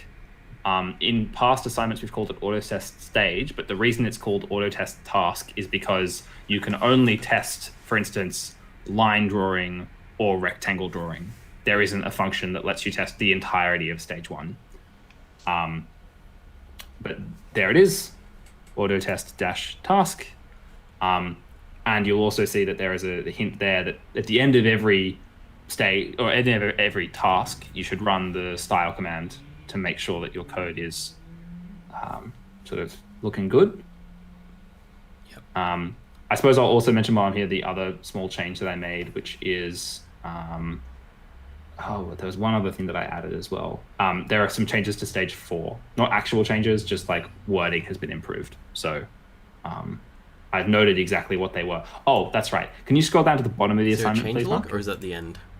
I don't know if the changelog is at the end or the beginning. Oh, there you go. It is, yeah. That's the other thing I was going to say. So you can see that we're going to keep a changelog. To be totally honest, we always find bugs in the assignment. It's just like the real world where somebody's going to message me and say, or message on the forum probably and say, hey, why does this thing not make sense? And then I'm going to have a sort of, oh no moment. And then I will very quickly run to a computer and we will update the assignment. We'll change the changelog. If it's a big change, we'll make a post on the class page. But generally, the changes are just things like clarifying that something isn't an input that's valid. So just keep an eye out. And yeah, if you'll hear a notice from us if anything big changes. But it's usually just small things or typos getting fixed or that sort of stuff. I think. Check my one slides. There's only one other thing that isn't super important to talk about, because I think anyone who's super keen on stuff like these challenges is probably, I don't know, maybe they are here, or maybe they're already working on them. If you want things to get bonus marks, not real marks, these are bonus marks, as you can see, there are things that you could extend this assignment for. You can go further into doing interesting things. So we've got things like, we've got some ideas that we've said could be interesting for people to do, but also other ideas that you could want to as well. So one of them that's interesting is like the fill command in Microsoft Paint. So the Microsoft Paint fill command says you click somewhere, and everything that's the same color that's like bounded in an area will get changed to whatever color your fill is. In fact, I can do it here.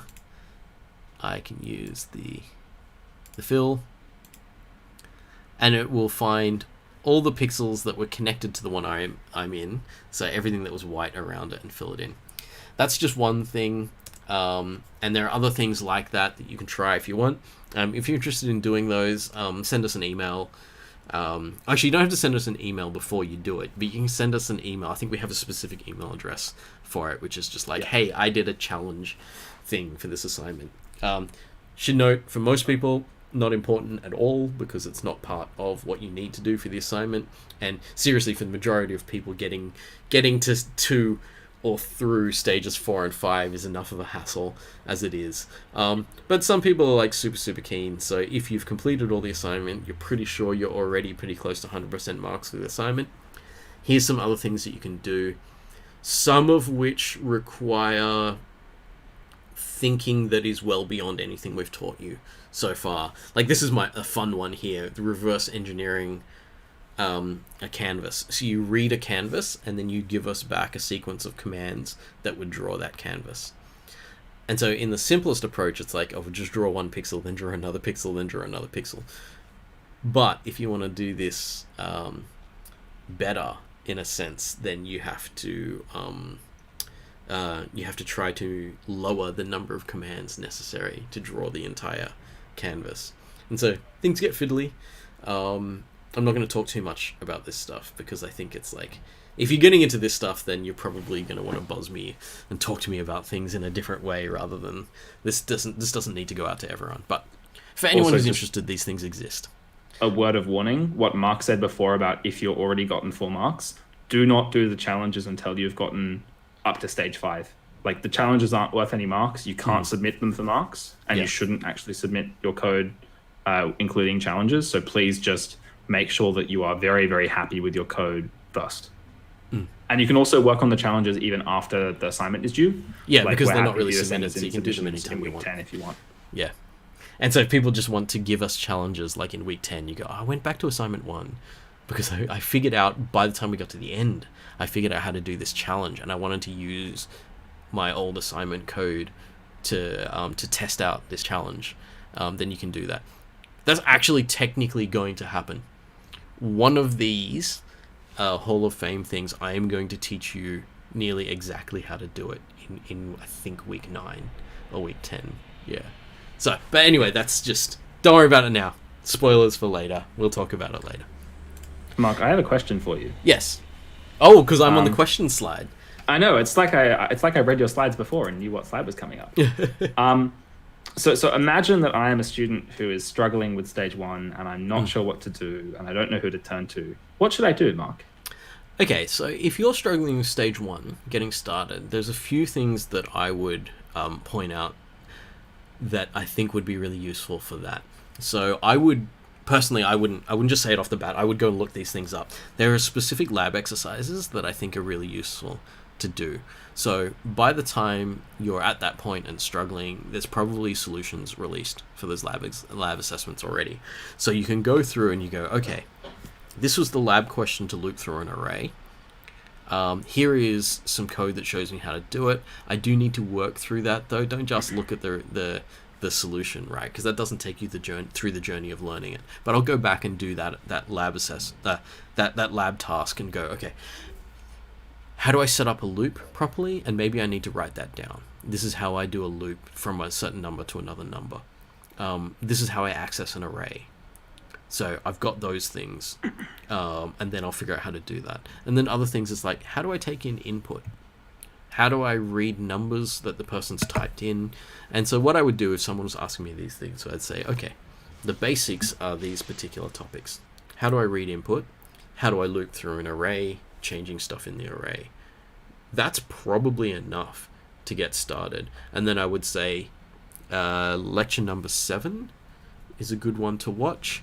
But also if you're unsure of any of the things that built up to that lecture, that was Tuesdays, by the way, I would look up which number lectures. So if you go to a help session, ask someone this, they can actually look this stuff up and they can help you. Or they will actually just say, these are the techniques. Mark, what's the help session? Oh, what is a help session? That's a good question. Help sessions. I'd also, while you're looking it up, I'd specifically point at CS Calculator and Painterbot as 2 exercises that are really helpful for this. I knew you'd know which ones they were. Yeah. Okay, so here we have help sessions. Help sessions, at the moment we're in week 4, so there is one tomorrow from 4 to 6 p.m.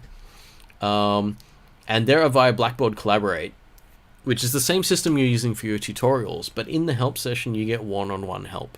So you're in there with one of the tutors, so either a current or past tutor for 1511. They know a lot about what's going on.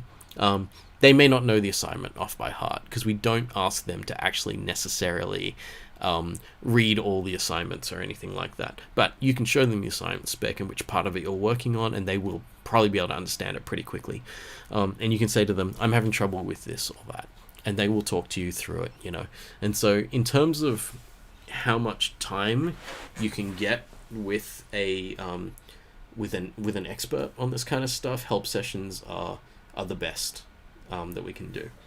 One thing I suggest is that this help session here, 4 to 6 p.m. on Friday, week 6, in red for a reason. Yeah, it's red because lots of people go along to those. That's the last help session before the due date.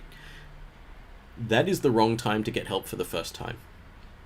If you're going to get help for the first time, come in one of these black-colored ones earlier, because this is the time where all 500 people are thinking they could use a little bit of help. Even students that are doing very well are potentially going to be like, I could use this, you know? And there is no way that we're going to see 500 people in 2 hours. We just don't have enough staff to do that. I could actually throw all of my tutors into the help session at once, and we still wouldn't see everyone. So be we used careful to have with that. 6-hour help sessions, and even they didn't get through everyone. Yeah, I remember doing that once. That was a bit much. Yeah, so help sessions are useful. They're better earlier than later. You know, I mean, it's like everything. Like, if you potentially you can do the whole assignment this weekend, if you wanted to, and then you go to a help session next week when other people haven't even started the assignment yet, so there's no one there. Your queue time is instant, and you just hop in and you talk to someone about it and you clarify it and you can fix the assignment. So there's potential. When I say you can do the whole assignment this weekend, I don't think that's actually like, I think I'm just generating time for people that doesn't necessarily exist. Chances are you've got other things to do. Chances are you do want to actually practice more with the labs before you hit the assignments. I'm not saying you have to. It is definitely a legitimate strategy, though, to pretend to yourself that the due date for stages 1 and 2 is not 3 Sundays time, but 2 Sundays time. So make it due for yourself on the end of week 5.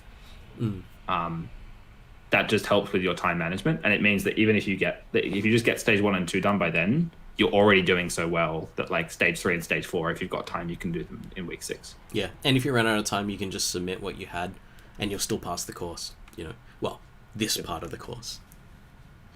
I have another question, Mark. Yes. Am I allowed to ask my tutor for help with this, and / can I work on it during the lab? Yes, you are. Hang on a second.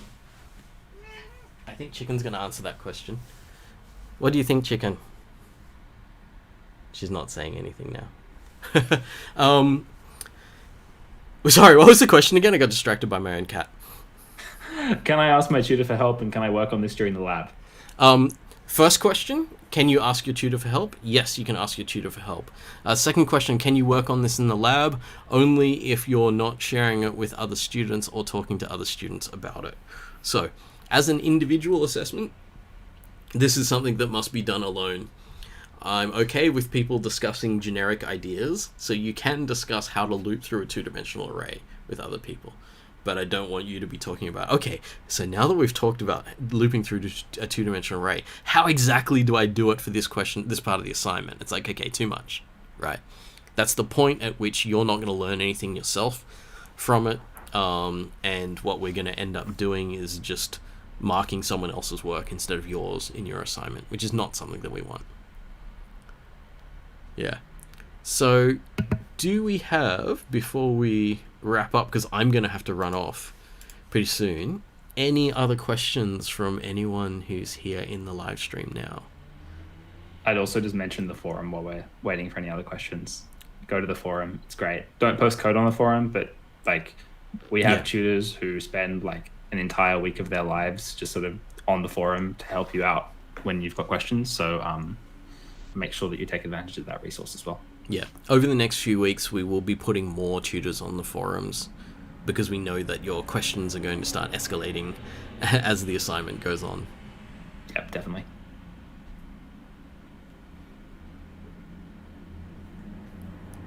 Chinmay says, thanks, you're welcome. Hopefully this has been useful. I mean, we don't have that many people right here, right now, so chances are the questions that we're going to get... I mean, we did answer a lot of questions as we went along, but I think a lot of the questions we're going to get via forums and help sessions and stuff like that. Yep. And you can come back and watch this video later as well, which is really handy. Yeah. Okay, thank you all for coming along. Thanks, Tom, for being here also. Thank you, Mark. Thanks, Chicken, for supervising. She's been... Thank you, Chicken. There we go. Oh. Yep. All right, we'll wrap it up there. Chicken. Thank you, everyone, and I'll see you all tomorrow for the lecture. We're going to go through in the lecture some stuff about using memory directly, as well as structuring functions in code, which could come in really handy. Yep. All right, see you all. See everyone.